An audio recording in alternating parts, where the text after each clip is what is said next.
I gave you. The only one that we are left discussing is the episodic versus sequential. Now, when an environment is called as episodic, when the interaction between the environment and the uh, agent, okay, is limited to certain span of time, does not affect any previous or any after, so not a previous, any next span of time, then that particular kind of interaction is called as episodic. I'll just repeat myself. Episodic environment would be such environment wherein some predefined span of time में जितने interaction हो रहे हैं environment और agent के बीच में, उसका impact उस पीरियड को, स्पेसिफिक पीरियड खत्म होने के बाद के पीरियड में नहीं होगा, and that particular environment is episodic.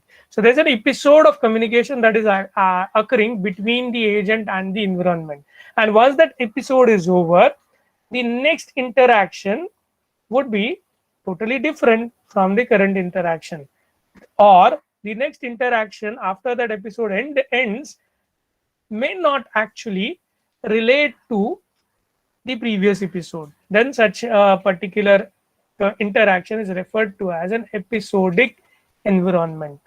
The environment is episodic when the interaction between the agent. So interaction means majorly the action. So agent action that it imparts, they will have certain effect on the state of environment for sure.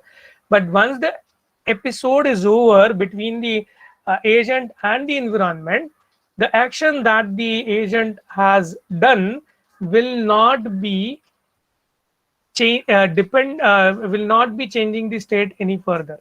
Okay, I should give you an example that will make more sense. But before that, we'll understand what is the other counterpart, that is the sequential, because sequential बहुत easy है समझाने के लिए. That I'll give you first. Consider a chess game. When I make my first move, all my consequent moves are dependent on what move I make first, because मेरे first move पे मेरे opponent का first move रहेगा, उसके ऊपर मेरा second move रहेगा, उसके ऊपर मेरा थर्ड मूव रहेगा, and so on and so fourth. So there's a sequence of actions that I'm taking place while playing chess. There's a sequence of action that I'm taking place while I'm playing chess. Now consider that we are playing a chess tournament, and in that chess tournament we are playing games. There are 5 people who are going to play games against each other. So there'll be 4 games per person. So I'm first person, I'll start playing my game with my opponent. And whatever I play in this game is episodic. Okay, because the second game when I start playing, it won't have any effect on the first game. Okay, so playing a single chess game will be sequential, because every step that you take, it will affect what you take as another step. When you are playing a chess tournament and 2 separate games in a chess tournament you look at, they are episodic. So the first game is first episode, second game is second episode. So okay, that is one example that I can give you. So how you deal with the episodic environment and sequential environment will definitely differ, because agent now knows वो जो action करेगा उसका counter उसको मिलने वाला है through the reaction of the environment, and then depending on the state of the environment, it has to choose the appropriate action. Sequential में, episodic में, it knows that my concentration should be up to this point only, उसके बाद मुझे आगे जाना नहीं है. Okay, so that is how we can define a property called as episodic or sequential.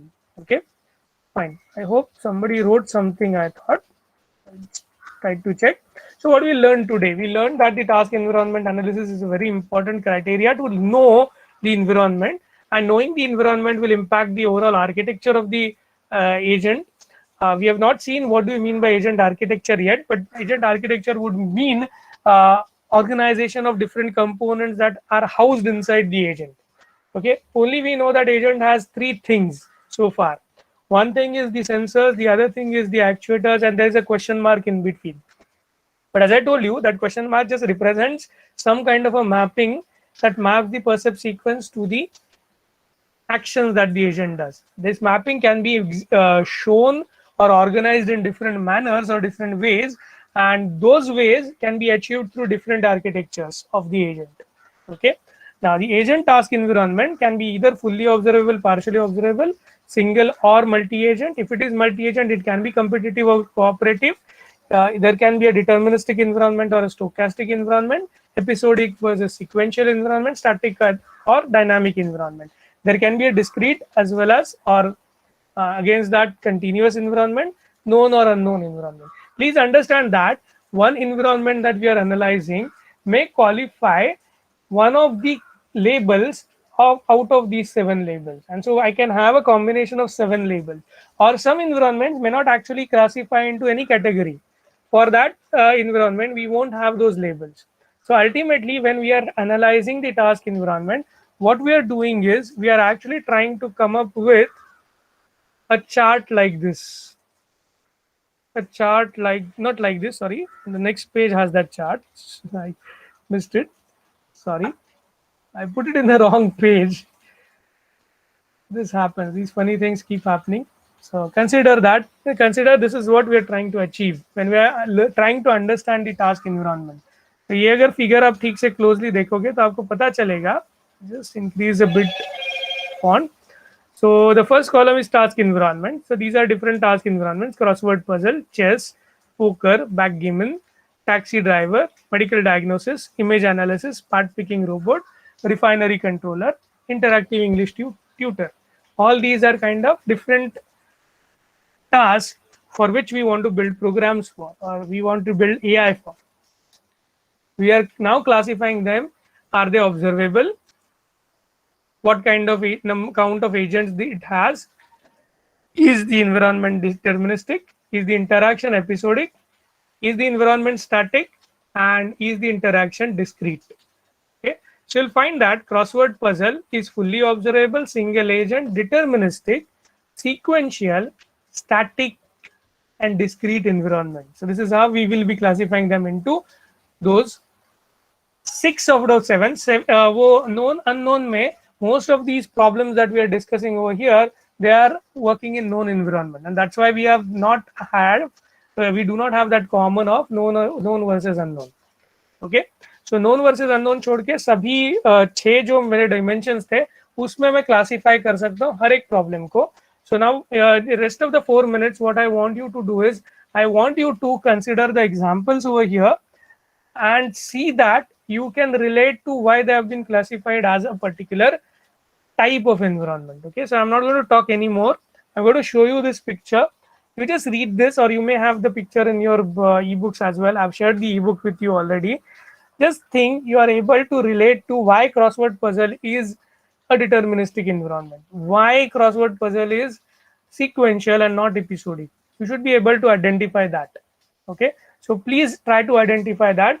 There is this word called as semi-static. So why that is semi-static? So you need to think of about it. First you think. If you are not able to say, then I will talk about it. Okay, so you may take a 4 or 5 minutes reading this through and maybe try thinking